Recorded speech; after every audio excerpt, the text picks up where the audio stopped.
Hello বন্ধুরা, তোমরা সবাই কেমন আছো? আবারও চলে আসলাম আরেকটা দারুণ স্বাদের রেসিপি নিয়ে।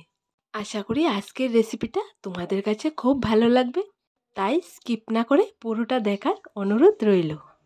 তাহলে চলো আজকের রেসিপিটা শুরু করা যাক। প্রথমে আমি নিয়ে নিলাম সুজি। এখানে বড় সাইজের একটা বাটিতে 1 বাটি সুজি নিয়েছি। সুজিটাকে আমি একটা মিক্সি জারে দিয়ে হাফ পরিমাণে পেস্ট করে নেব। দেখো আমি কেমন করে করেছি, তোমরা ঠিক এরকম করে করবে।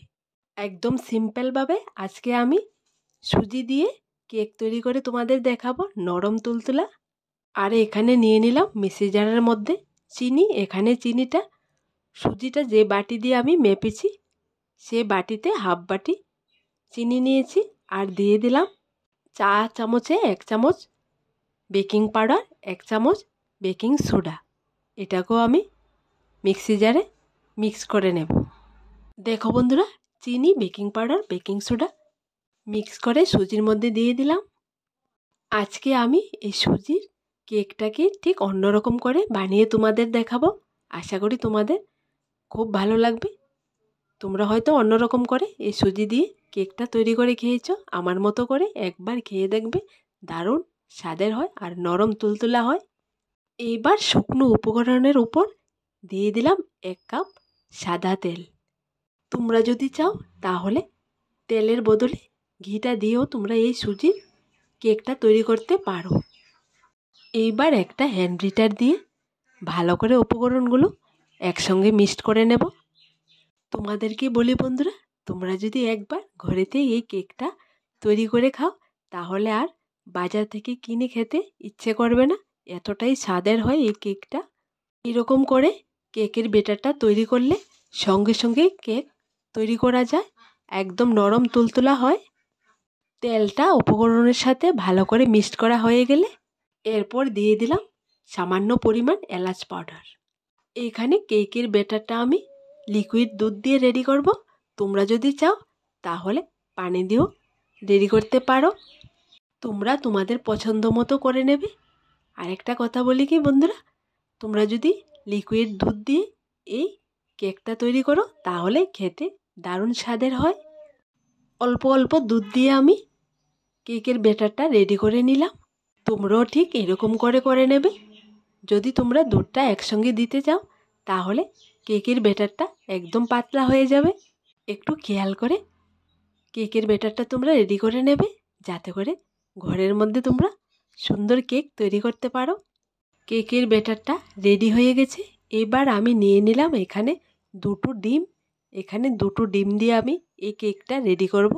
তোমরা যদি চাও একটা ডিম দিয়ে কেকটা রেডি করবে তাও পারো, বেশি পরিমাণে ডিম দিয়ে কেক তৈরি করবে তাও পারো। এইখানে আমি মুরগির ডিম নিয়েছি 2টো। দেখো বন্ধুরা, 2টো ডিম আমি একটা বাটিতে নিয়ে নিলাম। এবার একটা চামচ দিয়ে একটুখানি ফাটিয়ে নেব।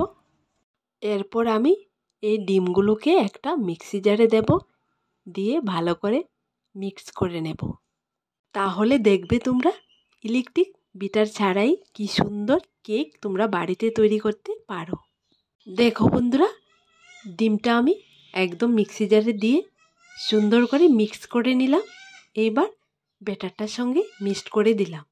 এইবার আমি ডিমটাকে হালকা হাতে হ্যান্ড ব্যাটারটা দিয়ে ঘুরিয়ে ঘুরিয়ে ব্যাটারটার সঙ্গে মিক্সড করে নেব। মিক্সি গ্রাইন্ডারে দিয়ে আগে যদি কখনোই এইভাবে কেক তৈরি করে না খেয়ে থাকো তাহলে আমার মতো করে তোমরা একবার বাড়িতে ট্রাই করে দেখবে। তাহলে দেখবে দোকানের মতোই তোমরা নিজে বাড়িতে তৈরি করতে পারবে। আমি এই কেকটা মাঝে মাঝে বাড়িতে তৈরি করে খেয়ে থাকি ইলেকট্রিক বিটার ছাড়াই। এইবার থেকে তোমরাও মিক্সি জারে দিয়ে ইলেকট্রিক বিটার ছাড়া কেক তৈরি করতে পারবে একদম সহজে। দেখো বন্ধুরা, সুন্দর করে ব্যাটারের সঙ্গে ডিমটা মিশানো হয়ে গেছে। দেখো বন্ধুরা, আমি কেমন ঘন বা পাতলা করে ব্যাটারটা রেডি করেছি। না ঘন হয়েছে না পাতলা হয়েছে। তোমরা ঠিক এরকম করে নেবে। ব্যাটারটা একদম স্মুথ হয়েছে, দেখতে পাচ্ছ তোমরা। এরকম ব্যাটার হলে কেক সুন্দর হয় আর নরম তুলতুলা হয়। তখন সঙ্গে সঙ্গেই একদম স্পঞ্জি নরম তুলতুলা কেক রেডি করা যায়। এখানে আমি কেকটা তৈরি করার জন্য কেক মোল্ড নিয়ে একটা ছোট সাইজের প্যান নিয়েছি। দেখো তোমরা, তেল ব্রাশ করে পেপার দিয়ে আগে থেকে সেট করে রেখেছিলাম। এইবার আমি কেকের ব্যাটারটা এর মধ্যে সেট করে নেব। কেক বানানোর জন্য যে কেক মোল্ড লাগবে তা না, তোমরা চাইলে বাটির মধ্যেও এই কেকটা তৈরি করতে পারো। দেখো বন্ধুরা, ব্যাটারটা দেওয়ার পর আমি চারপাশ একটু টেপ টেপ করে নেব, যাতে করে ব্যাটারের ভেতর থাকা হাওয়াটা বেরিয়ে আসে। সেট করা ব্যাটারের পাত্রটা এক সাইডে রেখে এইবার আমি কেক বানানোর জন্য আগে থেকে চুলোয় একটা কড়াইয়ে বসিয়ে রেখেছিলাম। এর মধ্যে দিয়ে দিলাম পরিমাণ মতো বালি। এখানে আমি বালির উপরে কেকটা রেডি করে তোমাদের দেখাবো। বালিটাকে আমি বসিয়ে 15 মিনিট গরম করে নিয়েছি। এবার কেকের পাত্রটা বালির উপর সেট করে বসিয়ে দেব। বসানো হয়ে গেছে। এবার উপর দিয়ে একটা ঢাকনা দিয়ে দেব, যাতে করে বালির তাপটা বাইরের দিকে বেরিয়ে না আসতে পারে। দেখো বন্ধুরা, কেকটা বসিয়ে আমি 40 মিনিট কুক করেছি। 40 মিনিট পর কেকটা একদমই রেডি। একটা স্টিক দিয়ে আমি দেখে নিলাম কেকটা একদমই ভেতরটা একদম পারফেক্টলি হয়ে গেছে। এবার আমি চুলোর আঁচটাকে বন্ধ করে নামিয়ে নেব। দেখো বন্ধুরা, চুলো থেকে নামানোর পর আমি 5 মিনিট রেখে ঠান্ডা করে নিলাম।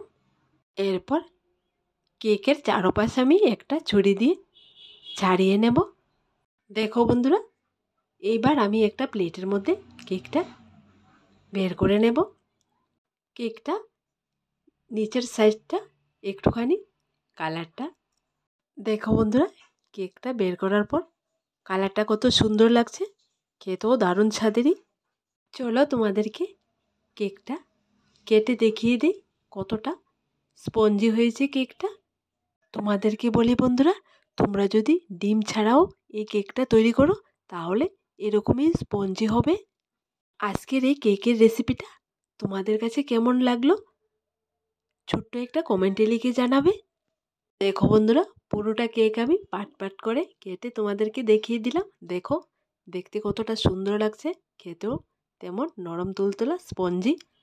তাই তোমাদেরকে বলি, আমার মতো করে বাড়িতে একবার এই কেকের রেসিপিটা তোমরা ট্রাই করে দেখবে আমার রেসিপিগুলো তোমাদের যদি ভালো লেগে থাকে তাহলে আমার এই চ্যানেলটাকে লাইক, শেয়ার এবং সাবস্ক্রাইব করে পাশে থাকা বেল বাটনটি অবশ্যই ক্লিক করে রাখবে, যাতে করে আমার দেওয়া নতুন নতুন রেসিপিগুলো সবার প্রথমে তোমাদের কাছে পৌঁছায়।